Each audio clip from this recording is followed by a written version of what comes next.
ભારતમાં યુરોપિયન પ્રજાનું આગમન, ભારત પર અંગ્રેજોની નજર. વિષય વસ્તુના મુદ્દા. ભારત પર અંગ્રેજોની નજર. ફ્રેન્ચ લોકો. બંગાળમાં અંગ્રેજોનો વેપાર. પ્લાસીનું યુદ્ધ. બક્સરની લડાઈ.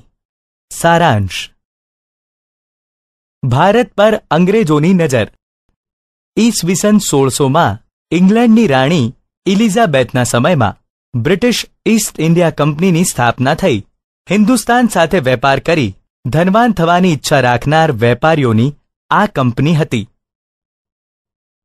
ઈસવીસન 1608માં પહેલું અંગ્રેજ વહાણ હિન્દુસ્તાનના સુરત બંદરે પહોંચ્યું. હિન્દુસ્તાનની ધરતી પર પગ મૂકનાર પ્રથમ અંગ્રેજ હોકિન્સ આ વહાણનો કપ્તાન હતો.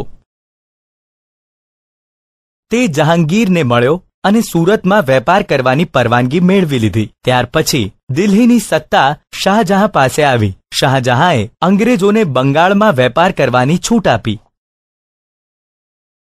ફ્રેન્ચ લોકો. ફ્રેન્ચોએ ફ્રેન્ચ ઈસ્ટ ઇન્ડિયા કંપની ઈસવીસન 1664માં સ્થાપી હતી. તેમણે સુરત, મચ્છલીપટ્ટમ અને પોંડિચેરીમાં કોઠીઓ સ્થાપી. ફ્રેન્ચોની કંપનીનો વડો દુપ્લે હતો, જેને ભારતમાં યુરોપિયન સત્તા વિસ્તાર કરવાની ઈચ્છા થઈ.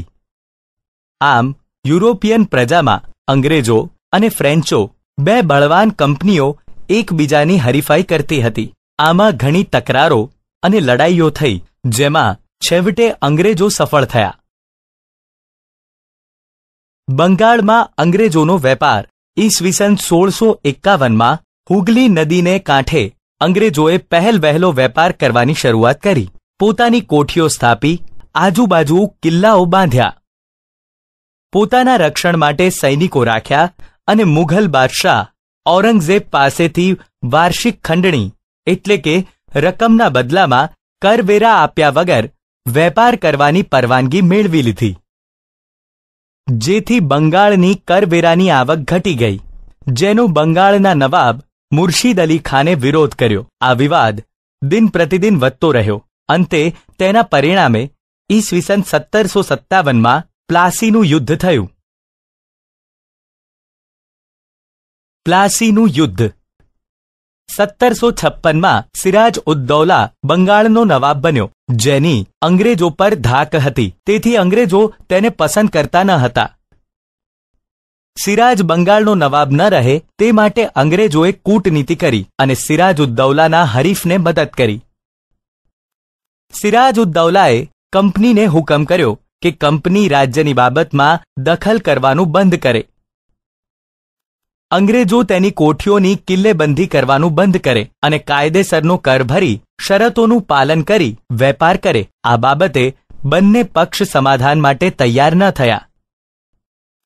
તેથી નવાબે 30,000 સૈનિકોને સાથે રાખી અંગ્રેજોની કોઠી પર હુમલો કર્યો અને પ્લાસીના યુદ્ધમાં રોબર્ટ ક્લાઇવે સિરાજ ઉદ્દૌલાને હરાવી દગાથી ખૂન કર્યું. ભારતમાં કંપનીની આ પહેલી લડાઈ હતી, જેમાં ભારતમાં અંગ્રેજોની સત્તાની શરૂઆત થવાની હતી. માટે આ લડાઈ ભારતના ઇતિહાસમાં મહત્વની ઘટના ગણાય છે. આ બનાવથી ભારતનો ઇતિહાસ બદલાય છે. બક્સરની લડાઈ. પ્લાસીના યુદ્ધ પછી મીર જાફરને બંગાળનો નવાબ બનાવીને કંપનીએ પોતાની ઈચ્છા સંતોષી, પરંતુ કંપનીને એવો માણસ જોઈતો હતો જે તેના ઇશારે કામ કરે. પરંતુ કેટલીક બાબતોમાં મીર જાફરે કંપનીનો વિરોધ કર્યો. તેથી કંપનીએ તેને દૂર કરી તેની જગ્યાએ મીર કાસમને નવાબ બનાવી દીધો. નવાબ બન્યા પછી મીર કાસમ કંપનીને પરેશાન કરવા લાગ્યો.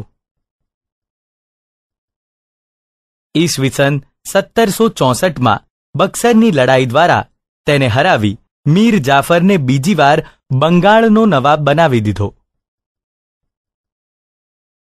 ઈસવીસન 1765માં મીર જાફરનું મૃત્યુ થયું. તે પછી ક્લાઇવ ખુદ બંગાળનો નવાબ બની બેઠો. આમ બંગાળથી શરૂ થયેલા અંગ્રેજ શાસને પૂરા ભારતને કેવી રીતે ગુલામીની જંજીરમાં જકડી લીધું અને ઈસ્ટ ઇન્ડિયા કંપની એક વેપારી કંપનીમાંથી આગળ વધતા આખાય ઉપખંડની શક્તિશાળી સત્તા બની ગઈ. સારાંશ. ઈસવીસન 1600માં ઇંગ્લેન્ડની રાણી એલિઝાબેથના સમયમાં બ્રિટિશ ઈસ્ટ ઇન્ડિયા કંપનીની સ્થાપના થઈ. ફ્રેન્ચોએ ફ્રેન્ચ ઈસ્ટ ઇન્ડિયા નામની કંપની ઈસવીસન 1664માં સ્થાપી હતી. તેમણે સુરત, મચ્છલીપટ્ટમ અને પોંડિચેરીમાં કોઠીઓ સ્થાપી. ઈસવીસન 1651માં હુગલી નદીને કાંઠે અંગ્રેજોએ પહેલવહેલો વેપાર કરવાની શરૂઆત કરી.